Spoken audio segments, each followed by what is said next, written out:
নমস্কার বন্ধুরা, আশা করি সকলে ভালো আছেন। আজকে আমি আলোচনা করব কোষ্ঠকাঠিন্য নিয়ে। তো এই কোষ্ঠকাঠিন্য যদি আপনার শরীরে একবার বাসা বাঁধতে পারে, তাহলে আপনার রোগের আর অভাব হবে না। তাই আমি বলবো, এই কোষ্ঠকাঠিন্য থেকে বাঁচার জন্য আমাদের হোমিওপ্যাথিতে কয়েকটি মেডিসিন আছে। এই মেডিসিন যদি আপনি লক্ষণ মিলিয়ে যদি আপনি সেবন করেন, তাহলে অবশ্যই আপনি কোষ্ঠকাঠিন্য থেকে সম্পূর্ণ সুস্থ হবেন। এবং এই কোষ্ঠকাঠিন্য রোগ থেকে বাঁচার জন্য কিছু খাবারও আছে। সে খাবারগুলো আপনি খেয়ে যাবেন, তাহলে আর কোনো ভয়ের কারণ থাকবে না।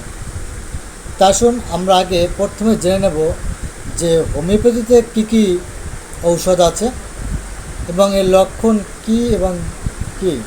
তা শুন, প্রথমে আমি বলবো নাক্স ভূমিকা। তো কোষ্ঠকাঠিন্যর একটি গুরুত্বপূর্ণ মেডিসিন হচ্ছে নাক্স ভূমিকা। এই রোগী খাবারে অরুচি থাকে, পেটে গ্যাস থাকে, অত্যন্ত জেদ থাকে, মাথা প্রচণ্ড গরম থাকে, অক্ষুধা থাকে। এই লক্ষণ কয়েকটি যদি মিলে যায়, তাহলে আপনি নাক্স ভূমিকা সেবন করতে পারেন। 2 নম্বর আসুন ওপিয়াম। ওপিয়াম বিশেষ করে শিশুদের ক্ষেত্রে ব্যবহার করা হয়ে থাকে।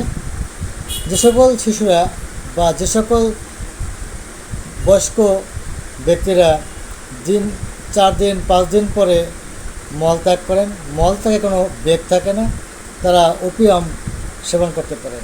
এবং এর সাথে বিশেষ কিছু লক্ষণ থাকতে হবে। তার মধ্যে একটি গুরুত্বপূর্ণ লক্ষণ হচ্ছে সে রাতে বা দিনে ঘুমানোর সময় বিশেষ করে নাক ডেকে থাকে, এই লক্ষণটা থাকতে হবে।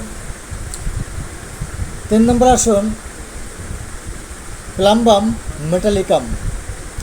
এই মেডিসিনটির লক্ষণ হচ্ছে মলত্যাগের ইচ্ছা থাকে, অনেক কষ্ট করে সে মলত্যাগ করে, মল বের হয় আবার ঢুকে যায়, কখনো কখনো আঙ্গুল দিয়ে মল টেনে নিয়ে আসতে হয়।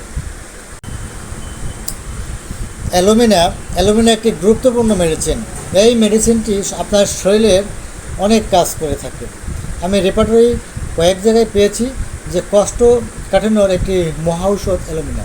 এই অ্যালুমিনার প্রধান লক্ষণ হচ্ছে যখন রোগী মলত্যাগ করতে বসে, যখন মলত্যাগে যখন প্রেশার দেয়, তখন তার শরীর ঘামে ভিজে যায় এবং মল প্রথমে মারাত্মক কষা হয়ে থাকে এবং শেষ পর্যায়ে কখনো কখনো মল নরম হয়ে যায় এবং ইচ্ছা থাকে না, মলত্যাগ করতে তার ইচ্ছা থাকে না। 2 দিন 3 দিন পরে সে মল ত্যাগ করে এবং যখন 2-3 দিন পরে যখন মল ত্যাগ করে, তখন তার পেটের ভিতরে মল জমে গিয়ে ভীষণ দুর্গন্ধ ছড়ায়। তারপর আসুন ব্রাউনিয়া মল ত্যাগের কোষ্ঠকাঠিন্য একটি গুরুত্বপূর্ণ মেডিসিন। এর মলটা একটু বড় আকারে হয়ে থাকে এবং গোটা গোটা হয়ে থাকে। মলত্যাগ যখন করে তখন ছাগলের বড়ির মতন গোটা গোটা আকারে বেরোয় আসে, কখনো কখনো সাদা হয়, পরিমাণে কম হয়ে থাকে।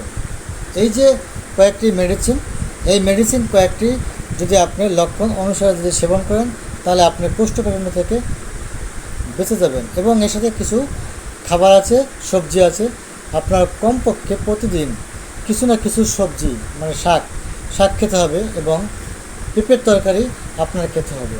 আপনি কিছু খাবার খাবেন না, যেমন চিনি খাওয়া থেকে দূরে থাকবেন, অতিরিক্ত মশলা খাবেন না, অতিরিক্ত তেল খাবেন না, তাহলে আপনি এই কোষ্ঠকাঠিন্য থেকে সম্পূর্ণ সুস্থ থাকতে পারবেন। আর বিশেষ করে জল একটু বেশি খেতে হবে। তো বন্ধুরা, যদি আমার এই আলোচনা ভালো লেগে থাকে, তাহলে অবশ্যই একটা শেয়ার দেবেন এবং বেশি বেশি কমেন্ট করবেন।